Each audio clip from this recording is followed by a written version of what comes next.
Listo.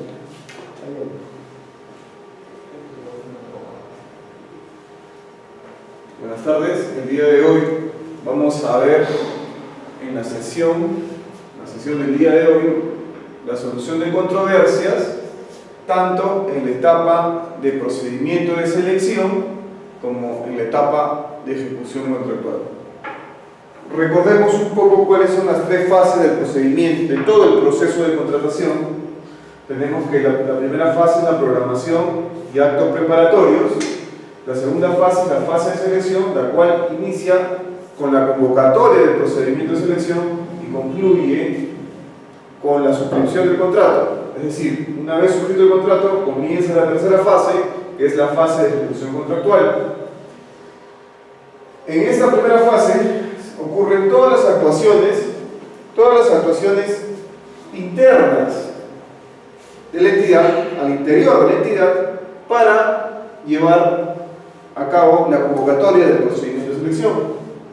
Entonces, en esta primera fase, la cual ya se ha expuesto, en esta primera fase no existe una interacción directa con proveedores, salvo, podríamos decir, que en la fase de estudio de mercado, cuando se piden cotizaciones. Pero en esta fase, este estudio de mercado, en realidad es una etapa consultiva. No podríamos decir que es una etapa en la cual se interactúa de manera directa para elegir a un proveedor. Entonces, en las dos fases donde van a haber interacciones con proveedores, es tanto en la fase de selección como en la fase de ejecución del contrato. Debido a ello, debido a que existe interacción con proveedores, de la entidad con proveedores, es que se generan controversias, ¿no? Pasa, por favor. Buenas tardes. Estaba grabando la clase. Pasa. ¿Qué me lees? No. ¿Qué pasó? Bien. Estaba grabando la clase. Bien, podemos leer a ver. Ya, pero entonces, en esta fase de selección, en la fase de ejecución contractual, es donde se genera controversias porque es donde se interactúa con los proveedores. ¿Qué controversias se generan acá? Pues se generan controversias relacionadas a la buena pro. En realidad, no solamente las relacionadas a la buena pro, sino a la no admisión o admisión de la oferta, al rechazo de oferta, a la calificación, descalificación, al orden de prelación y al otorgamiento de la buena pro. Todo eso se da en esta fase. En esta fase, que es la tercera de ejecución contractual, una vez suscrito el contrato también se generan controversias, ¿no?, entre la entidad y los contratistas respecto de la ejecución del contrato o de la interpretación del contrato. Entonces, el día de hoy vamos a ver tanto el desarrollo de la fase de selección como la fase de ejecución contractual. Estos son los tipos de procedimientos de selección que ya lo hemos revisado, que los hemos visto.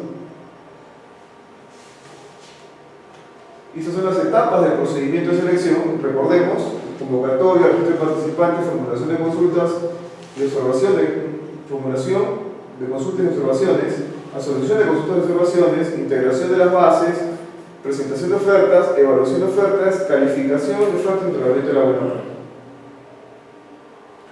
El recurso de apelación dice: solo procede el recurso de apelación y no prevé la posibilidad de interposición ni del recurso de revisión ni de reconsideración. Recordemos que en la ley 27444, la ley del procedimiento administrativo general, existen dos tipos de recursos adicionales que no están contemplados, que no están recogidos en esta ley especial, en la ley de contrataciones del Estado, que son el recurso de reconsideración y de revisión. La norma especial, la norma de contrataciones del Estado, solamente ha recogido dentro de la segunda fase, la fase de procedimientos de selección, al recurso de apelación. ¿Qué es un recurso de apelación? El recurso de apelación es un medio impugnativo que habilita a la ley de contrataciones del Estado, a los postores de los procedimientos de selección, es decir, de la segunda fase, para impugnar los actos dictados durante el desarrollo del procedimiento de selección con la finalidad de que sean revisados por otra instancia distinta al comité u órgano encargado de las contrataciones. Entonces, la controversia que se puede generar en esta fase del procedimiento de selección, ¿entre quién va a ser? Entre ya sea el participante o postor con el comité de selección u órgano encargado de las contrataciones, con las decisiones que tomen ellos. Entonces, bueno, y se va a pedir un tercero a una instancia distinta al comité o al órgano encargado para que revise las decisiones tanto del comité como del órgano encargado. Entonces podríamos decir que estamos en un procedimiento acá trilateral. Ahí tenemos el recurso de apelación.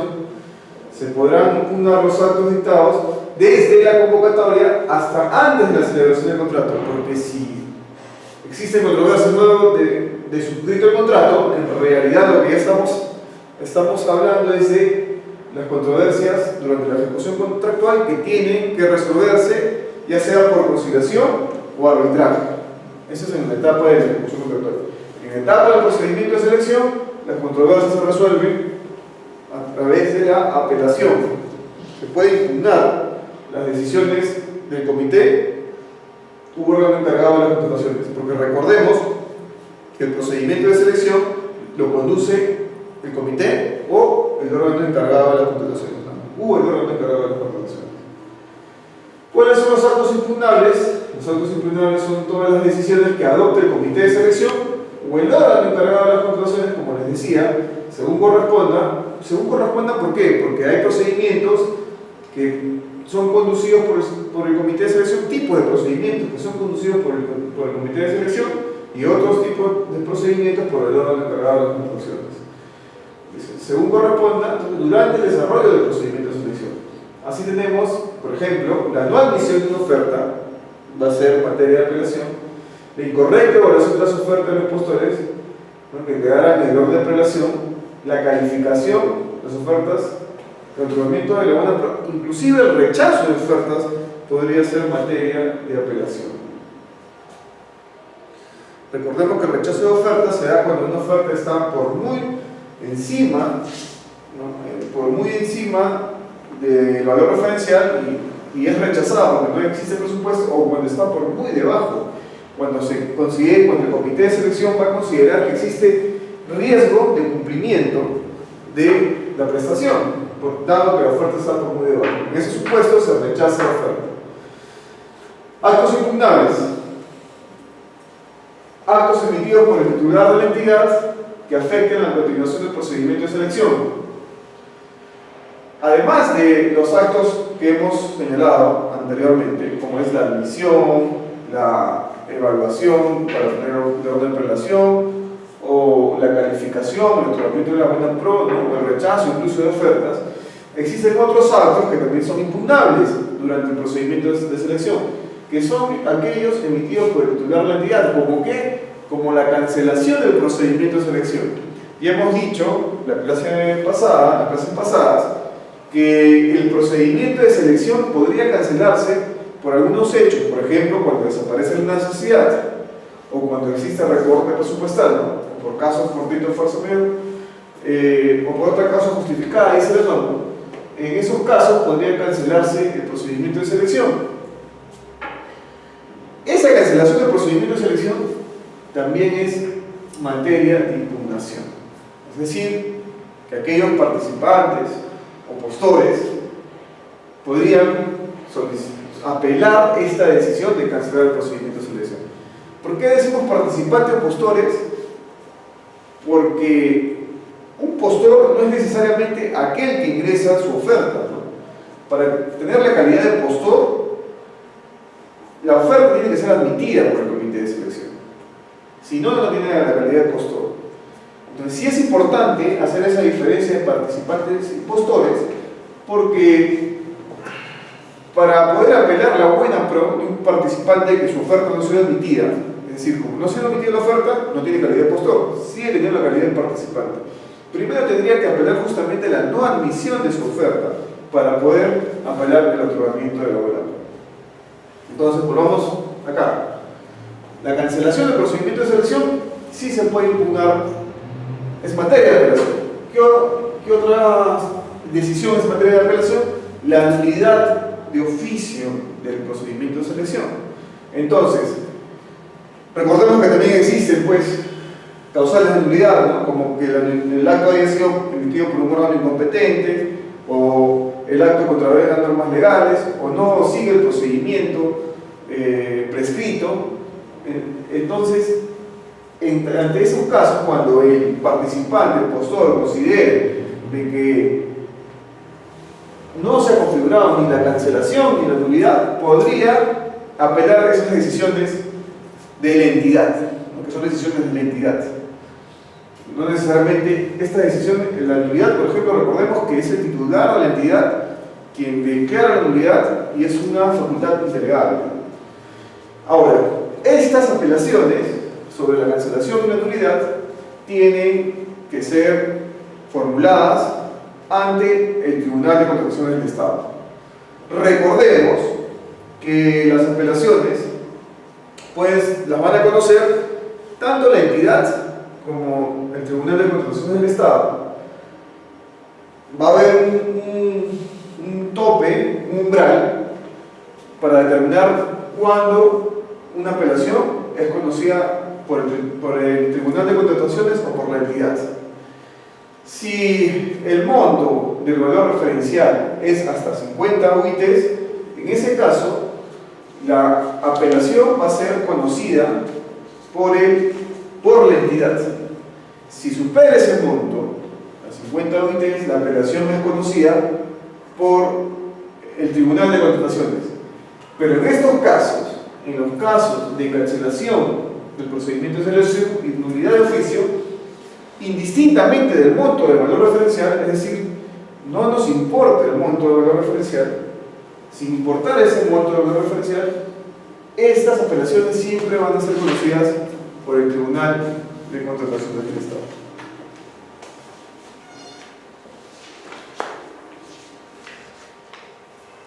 Aquí tenemos un ejemplo.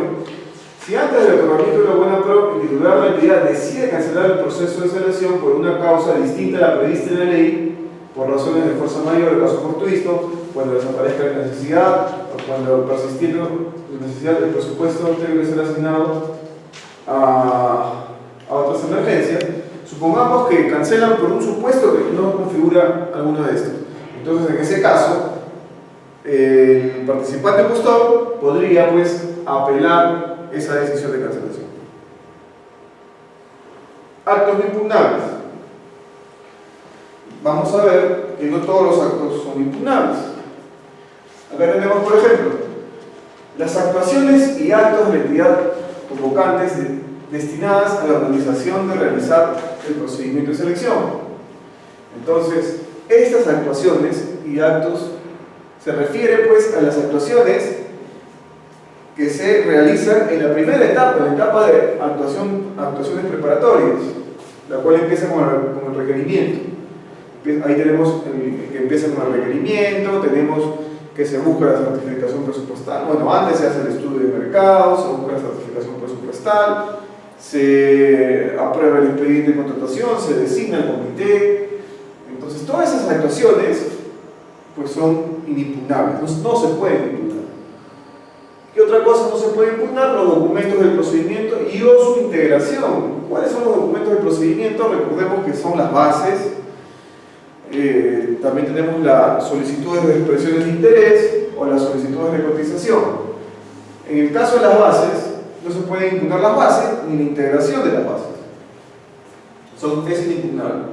¿Qué otra cosa no se puede impugnar? Las actuaciones materiales relativas a la programación del procedimiento en el CEAS. Actuaciones materiales relativas a la programación, como la inclusión, pues, en el plan anual de contrataciones, ¿no? Además, las actuaciones materiales referidas a la inscripción de participantes, eso tampoco se puede impugnar. Y por último, la aprobación de las contrataciones directas, ¿no? Lo que antes, en el marco del decreto legislativo 1017, se conocían como exoneraciones del procedimiento de selección. No hay que confundir estas contrataciones directas con las contrataciones menores a 8 UIT. esas contrataciones menores a 8 ítems son otra cosa, ¿no? Son supuestos, son contrataciones que están excluidas a la aplicación de la ley de contrataciones del Estado. Entonces, la aprobación de estas contrataciones directas también son inimpugnables.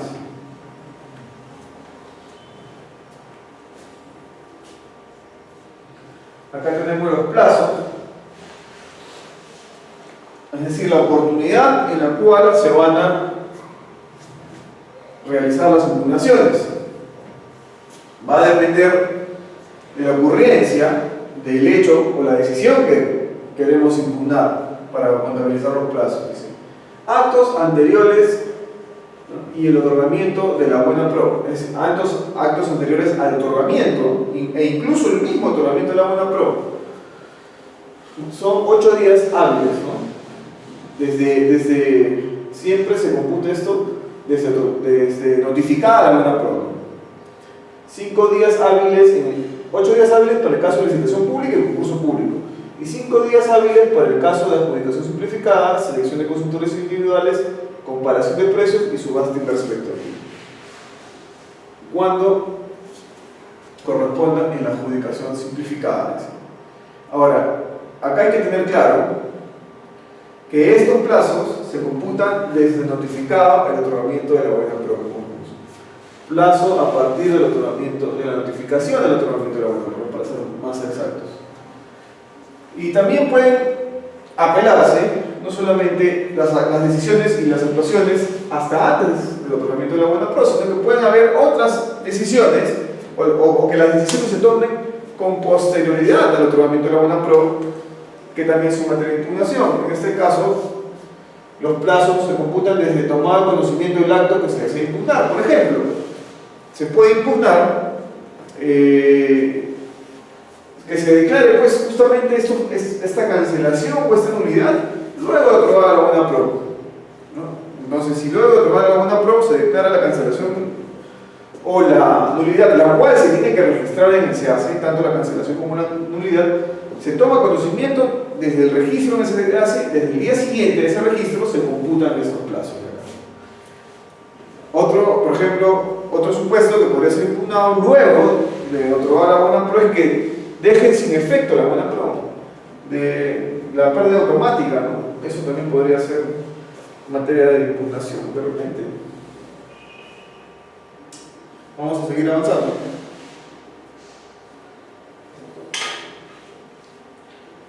Efecto del recurso de apelación. Entonces, si se interpone el recurso de apelación, va a haber un efecto. Recordemos que los competentes para conocer el recurso de apelación son el Tribunal de Contrataciones de Estado y la entidad. El efecto es que suspende el procedimiento de selección. Ese es el primer efecto, ¿no? Salvo, dice, sea un procedimiento de contratación de ítems, de lotes, de tramos, ¿no? En el caso de acuerdo marco. En el caso de acuerdo marco o en un procedimiento de ítems, en el procedimiento de ítems no suspende pues, los demás ítems en los cuales no existe controversia, sino solamente suspende el ítem donde está la controversia. Solo suspende el ítem, la etapa lote impugnada. Eso es lo que estamos viendo acá. Y en el caso de acuerdo marco, tampoco suspende. Recordemos que en el acuerdo marco, en realidad, la entidad Perú Compras es la que adjudica la buena pro a un grupo de proveedores. Entonces, no suspende pues, la suscripción o la incorporación, mejor dicho, de estos proveedores en el catálogo de acuerdo marco.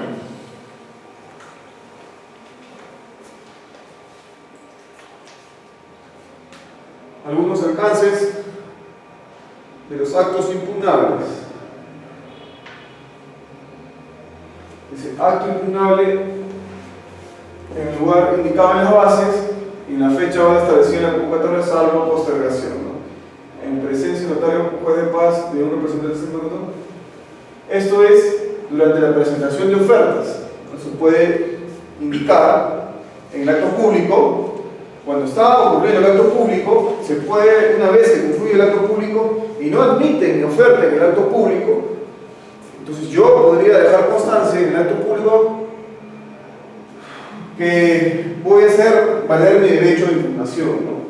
Ante esa situación, en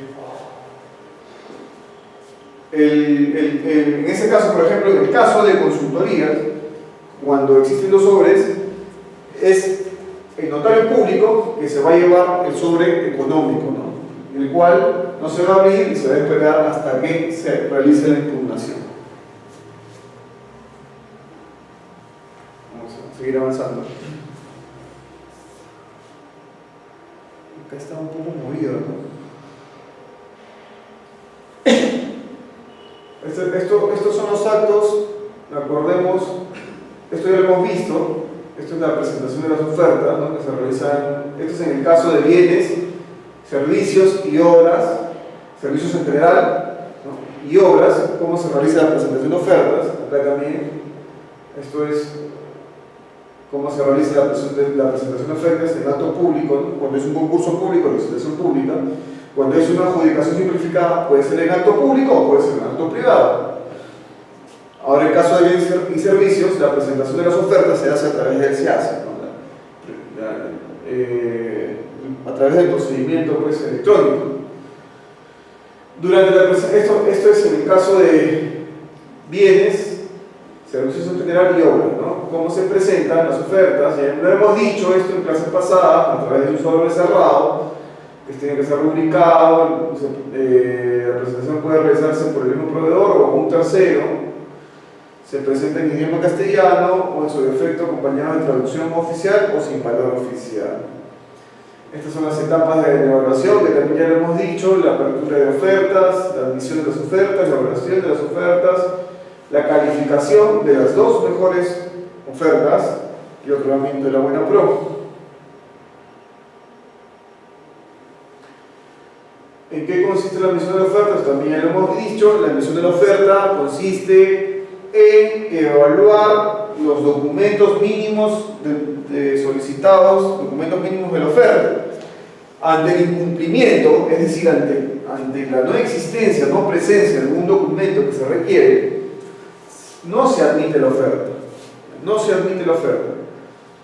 Esa no admisión podría ser impugnable porque de repente nosotros consideramos que sí está ese documento y el comité considera que no está. Entonces, eso es materia de impugnación. Ahora, en la etapa de presentación de ofertas, en el acto público, por ejemplo, en el caso de licitación pública o concurso público, el comité, recordemos, que todavía no admite las ofertas. En ese momento no admite las ofertas. El comité lo único que hace es verificar si se han presentado los documentos obligatorios de acuerdo al artículo 31, los documentos mínimos, el 31 del reglamento. Si no existiera uno de esos documentos, lo que va a ocurrir es que el comité no va a admitir la oferta. ¿Y las demás ofertas serían admitidas?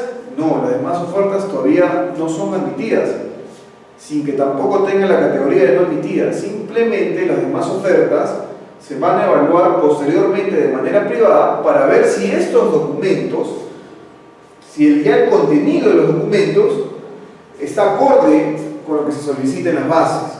Por ejemplo, acá se pide una declaración jurada y o documentación que acredite las especificaciones técnicas, términos de referencia o expediente técnico. Supongamos que se va a comprar un auto, entonces solicitan una ficha técnica del auto, es decir, una ficha en la cual están las características del auto. Entonces, en la etapa de la presentación de la oferta, en el acto público, el comité lo que va a hacer es verificar si se entregó esa ficha técnica, verifica si existe la ficha técnica en la oferta.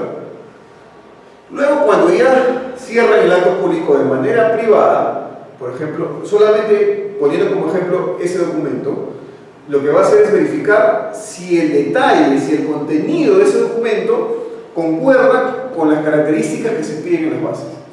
Entonces, en ese segundo documento, que lo hace de manera privada, que el comité lo realiza de manera privada, es que recién se va a admitir las ofertas.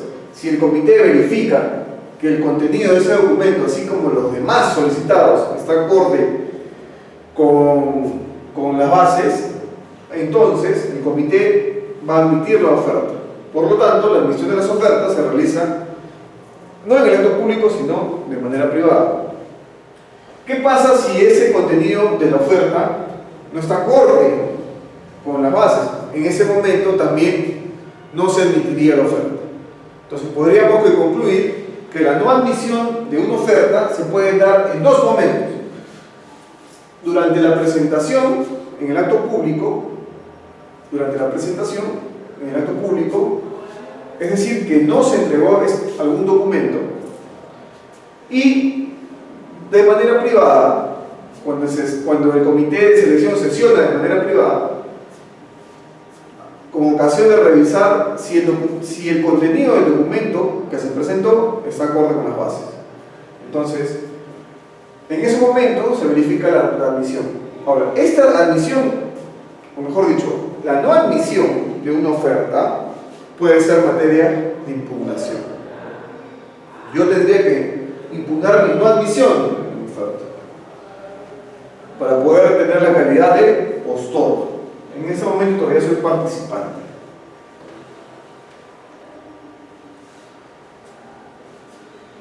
La evaluación de la oferta, por el contrario, a diferencia de la admisión, tiene por finalidad asignar un puntaje a la oferta. Asignamos puntaje a la oferta. Recordemos que el factor de evaluación que va a tener que consignarse siempre en el caso de los procedimientos de selección es el precio. Pero además podrían haber otros factores como el plazo de entrega, garantía comercial y entre otros, ¿no? Entonces, existen pues unos rangos de evaluación o de asignación de puntaje para las ofertas. Supongamos que el precio es el único factor de evaluación, entonces el puntaje va a ser obtenido, o se va a poner 100 puntos a la oferta que tenga el menor precio, es decir, a quien ofrezca menos. Y a las demás ofertas se le va a poner un puntaje inversamente proporcional. Entonces, ese resultado, esa asignación de puntaje, también puede ser materia de apelación en la evaluación. Estamos hablando acá, esta metodología es la metodología de evaluación del caso de bienes, servicios en general y obras. Entonces, el orden de apelación es materia de apelación. Ahora, en esta oportunidad, si la oferta ya es demasiado baja, lo que el comité tendría que pedir es la estructura de componentes, el detalle de los elementos constitutivos de la oferta. En este caso, ya sería el postor, porque la oferta ya ha sido emitida, estamos en otro momento. Al postor le pediría ese detalle para ver si realmente esa oferta va a correr algún riesgo de incumplimiento o puede ser cumplida por el postor. Si el comité tiene duda razonable respecto del cumplimiento de la oferta, lo que hace es rechazarla, ¿no? En ese caso, el rechazo también podría ser en materia de apelación. Entonces, el orden, la asignación de puntaje es materia de apelación, ¿verdad? Para determinar la oferta de mejor puntaje, cuando la evaluación es el precio es el único factor, se le otorga el máximo puntaje a la oferta de más bajo precio. Eso ya lo hemos dicho. Cuando existen otros factores, pues se asignará el puntaje de acuerdo a cómo se han determinado las bases, para obtener finalmente el orden de apelación como resultado de la aplicación de los factores de evaluación. La evaluación de las ofertas. Si hay empate en el orden de apelación, se determina por sorteo, con presencia del notario público. Esto es en el caso de licitación pública y concurso público, ¿no? Finalmente, luego de obtener el orden de apelación, tenemos un orden de apelación, primer, segundo, tercero, cuarto, quinto lugar, supongamos, y solamente a las dos primeras ofertas, al primer y al segundo lugar, se va a coger esas ofertas para ver si cumplen con los requisitos de calificación que se han establecido en las bases. Si las ofertas cumplen con los requisitos de calificación, entonces se tienen por calificadas y se le otorga la buena pro a la oferta, al primer lugar en el orden de apelación. Pero podría ser que también se descalifique el primer lugar del orden de apelación del puntaje obtenido en la evaluación. Entonces, esa descalificación es materia de apelación.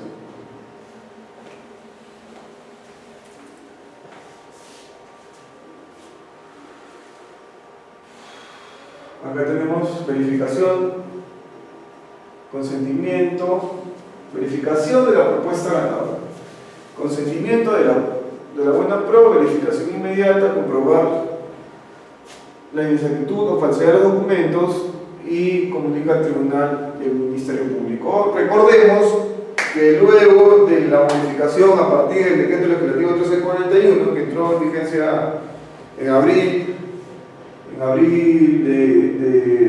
del año pasado, del 2017, recordemos que se tiene que hacer fiscalización posterior de manera obligatoria a todas las ofertas ganadoras de todos los procedimientos de selección.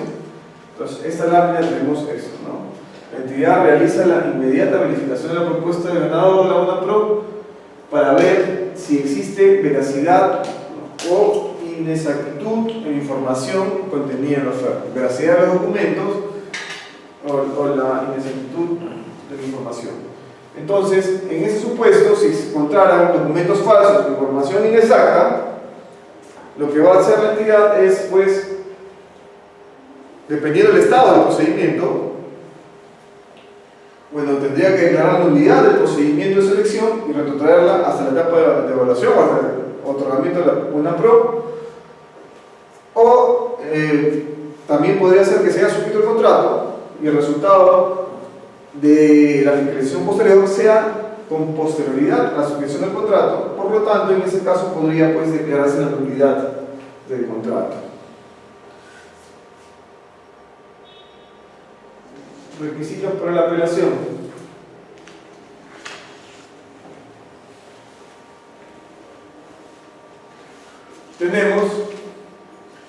Recordemos que la apelación puede ser presentada a la entidad o al Tribunal de Contrataciones del Estado. Entonces, primero, tiene que ser presentado a la unidad de trámite documentario de la entidad o a mesa de partes del Tribunal de Contrataciones del Estado, o en su defecto puede ser presentado también a las oficinas zonales, ¿no?, del OCE. Oficinas zonales del OCE. En esta presentación, en la apelación, se tiene que identificar al impugnante, indicar quién es el impugnante, puede ser una persona jurídica o natural. En el caso de consorcios, se tiene que identificar quién es el representante común del consorcio, de acuerdo a lo que está consignado en la promesa formal de consorcio, que está dentro del sobre de la oferta, dentro de la oferta. ¿Qué más? Tenemos que identificar, pues, cuál es el procedimiento de selección, ¿no?, el tipo y el número del procedimiento de selección. Se tiene que incluir el petitorio, que tiene que estar en forma clara y coherente.